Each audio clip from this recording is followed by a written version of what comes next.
What is going on, sports card fiends? Hopefully you guys are having a wonderful day, and today we are here with a video on a stock up, stock down for the Usmnt after their draw versus Canada.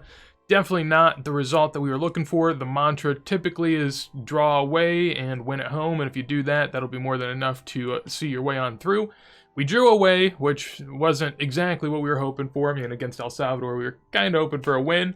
And then we draw at home against Canada. And that's where we find ourselves right now. So let's go ahead and get into stock up and stock down. So we'll start with stock up, start on the brighter side of things. My first stock up is going to be Tyler Adams. I thought that he played a pretty pivotal role in this game, covering a lot of space, moving back, and kind of just being positionless in the sense that he could easily help us in transition defense, but also help us build up an attack, and just doing a really good job in that 6 role. There was a really standout example against Alphonso Davies, where Davies was getting it on the break and Tyler Adams just came in out of nowhere and absolutely stopped what seemed to be a pretty good counter at the time.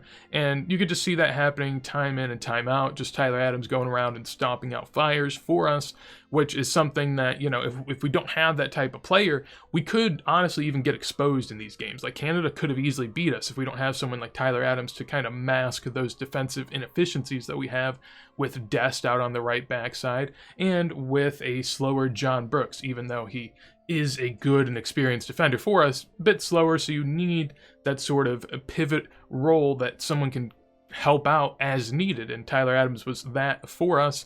And honestly, very little to complain about in terms of Tyler Adams, so overall I was very happy with his performance. Next up on the stock up would be Anthony Robinson. I think that, I mean, honestly, he performed really well.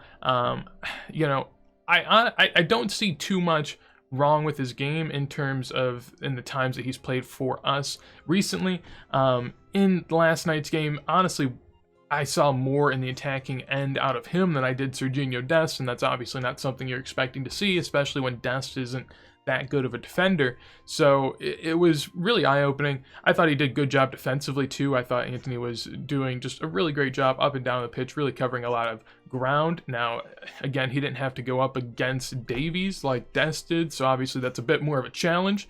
So I understand it in that regard. But overall, I was very happy, and it makes me wonder why we keep playing Dest out of position at left back when Dest looks bad at left back, and then you have to put in a backup right back too. It just, I don't know, it makes me question Greg's decision with Dest a lot more whenever he brings him out on the left.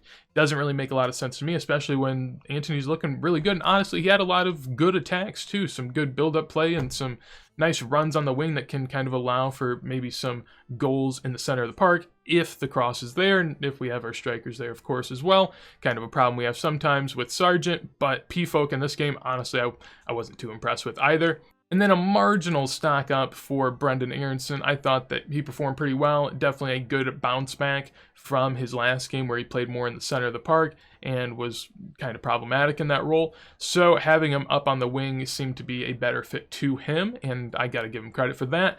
Did get the goal, did have some good build-up play, but again, we just never really had enough control of the game in the attacking sense. We had a lot of control in the game on the back end and passing it around the back and moving it there, but in terms of interplay up top, there wasn't a lot of it. I think it has to come down to our midfield and our striker, because I mean, at the end of the day, we have the ball out on the wing a lot, but we really couldn't link up and do anything in the middle of the park, and Canada was just playing a really condensed style there, and so you have to link up quick. You have to, you know, pass and move and really make the defense work in that sort of scenario, and we weren't doing that, and I think that comes down to P-Folk and also with Leggett and Acosta in the midfield. So we'll get into stock down now and just kind of evaluating, you know, what went wrong. So first off, I will say DeAndre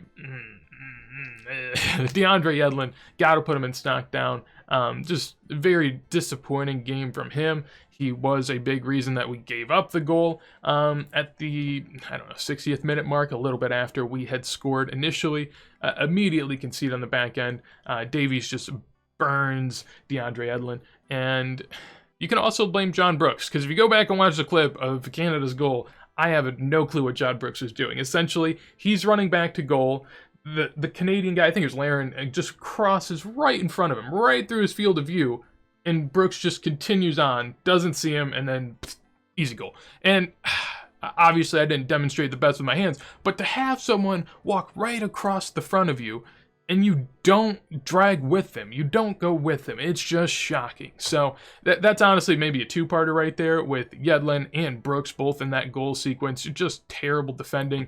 Overall, though, I can't put John Brooks in the stock down because I mean, he is the most safe center back we have in the sense that as far as ball positioning and just being able to flow it back and forth through our defense and just being, you know, somewhat fluid as a team, you need John Brooks to do that. I got to fly around here, so trying to knock him out, but you need John Brooks for that. So I can't really stock down John Brooks. I thought he did a good job overall, but that was a glaring weakness. Next up, I'm going to go stocked down on Jordan Pefok.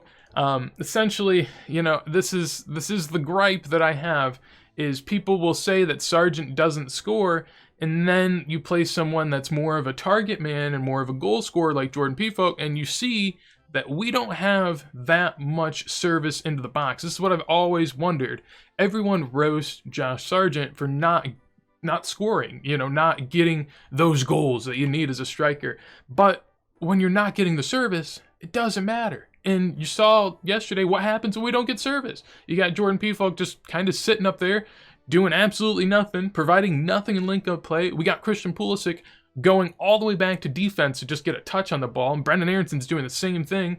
So why not have Josh Sargent be the guy that comes back, gets the ball, gets some link-up play, and we get going and we make the most out of our wingers, which is really the high point of our team. So I think Pefok goes down a little bit for me. I do like him as a presence on the field, and if we are going to get that service, I think he can be better in the box than Josh Sargent is, but if that isn't the case, then, you know, we're in a situation like that where we have just no hold of the game in the top end of the field. And then again, we're going to have to go with the midfield here for a collective stock down, and that is with the combination of Lletget and Acosta. At the end of the day, I mean, I sort of just have to blame it on them. I mean, to an extent, you know, we know what they offer going in. So honestly, as far as stock down, it's relative. Sure, it's stock down a little bit, but at the end of the day, I don't expect Acosta or Lletget to be world beaters and really generate that attack for us. So, you know, again, it's relative. It's not as much of a stock down because I don't expect as much out of these guys. But at the end of the day, when we had such good control over the game on the defensive end, and we have good attackers, and we cannot make the transition from defensive work to offensive work, then that has to be in the midfield. Because if you have Pulisic, if you have Brendan Aronson coming back all the way almost back to the defense to get the ball sometimes, that shows you that we have no control over the middle of the field. Because if we did, we'd be able to play passes around, really make the defense question themselves a little bit, and we can generate that space by ourselves. But if that's not the case, then you're going to have wingers come back, try to take the ball up, try to create something, and then essentially just force the play up on the wings, and then from there you can get a goal. And that's honestly what we did do for our goal. We got a nice push in on the left wing that led to a cross, and it was honestly kind of formed out of some disjointed play in the midfield for Canada that we got a turnover on and just off and running. So in those sort of situations where the space is present, sure, we can do really good. But when we cannot be that controlling force in midfield, you see how that is detrimental to the team. And so finally, that does come down to Greg Berhalter. The final stock down, this is back-to-back videos now, and personally, I mean, depending on how the Honduras game plays out, I could easily see people calling for him to be fired. I know people are already saying that. At the end of the day, I've never been too high or too low on Berhalter. The more that this goes on, the lower I will become, and the lower I have become. But I don't think you can say one way or the other that, you know, it's solid one way. Essentially, he's not good because he won 2 trophies in the summer, because if you watch those games, if you watch those tournaments, we were not controlling those games. We didn't deserve, undoubtedly, to win those cups. Honestly, against Mexico in both of those, we could have easily lost. A Miles Robinson header in the 115th minute is what allowed us to win. That easily could not have happened, or maybe Mexico scores on a chance earlier in the game. And then an Ethan Horvath penalty save is why we won the Nations League. And that's a good example of just how small things can change the overall picture. And so for Berhalter, you know, he didn't control any of those games really in Gold Cup or Nations League, so I cannot say that this is the guy. And then you go into El Salvador and you go up against Canada at home, and you really show no offensive presence. And that's the thing. Sure, you can control the game. Sure, you might be pretty good defensively, but can you score any goals with the types of players that we have? And Greg's shown that he honestly can't. And oftentimes we're relying on Pulisic and Reyna to just go out there and do something. And anyone can do that as a coach. Like, that doesn't take any sort of crazy skill to just tell Gio Reyna, like, hey, take on your guy, you'll probably beat him. Then you got a shot, or you pass it off in the box, do what you want to. Like, that's obviously very simple. So I don't know exactly like what Greg's plan is. I know the type of soccer he wants to play, and I know, you know, sort of the positions he wants people to play in, but at the end of the day, it's not showing the types of results that you would like. And even if we dominate possession in a game like last night, I mean, honestly, we didn't create enough going forward for me to be like, yeah, we dominated the game in terms of offensive chances created. I'm sure we probably won expected goals by a small bit, but it wasn't that definitive. Like, Canada had a lot of counterattacks that really could have, I mean, we could have easily lost, just as we could have easily won, honestly.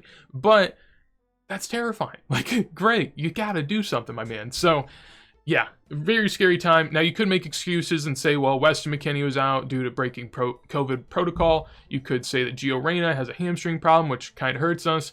Dest did go out early in the game due to an ankle injury, it appears, and, you know, no Zach Steffen. There's a lot of variables here, but at the same time, we have to remember that all of these teams are going to be dealing with these variables. Maybe not to the degree that we are, but there's going to be a lot of sort of rotation and players that might not see the field that actually should. So that isn't anything new, and so this has to go mostly down on Greg. At the end of the day, of course, it's on the players, and if John Brooks actually marks his guy in the box, then maybe this doesn't happen. But I mean, it's got to be mostly on Greg. Of course, I'll blame the players as well. But again, this is a young squad. They need to have that solid game plan going in, and they have to have a coach that really gets the most out of them, which I don't think we have currently. So hopefully you guys enjoyed this video. If you did, make sure to leave a like. Anything you'd like to tell me about the cup matches that you've seen so far, I would love to hear them down below in a comment. And if you want some more videos like this as soon as I go live, make sure to subscribe. And with that said, hopefully you have a wonderful day, and peace.